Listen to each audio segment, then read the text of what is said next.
حدیث مبارک کے راضی دو قدمونه الله ته ډیر خوښ دي. یو هغه قدم چې د فرض مانځه دپاره د کوره اوچت شي، د فرض مونځ دپاره اودس یې کړی او فرض مانځلی اوچت شي، الله پې یوه نیکي ورکوي، یوه ګناه معاف کوي، یوه درجه اوچتوي.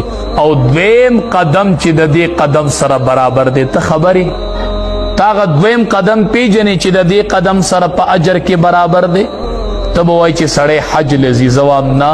ته وایي چې سړی عمرې لځي، زوام نه. ته وایي چې سړی جهاد لځي، زوام نه.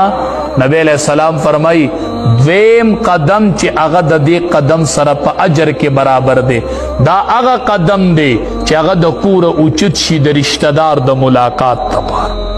زم چې د رشته دار ملاقات وکم، زم نن ضرور تپوس کومه چې د کوره دا قدم اوچت کی چې زم ضرور کرا، یوه ګناه الله معاف کوي، یوه نیکي الله لیکي او یوه درجه الله اوچتوي. چې ته د کوره قدم اوچت کی چې زم ضرور ملاقات، زم نن د خور ملاقات له، زم نن د مور ملاقات له، زم چې دا رشته داران نن ووینم، زم چې نن تره ووینم.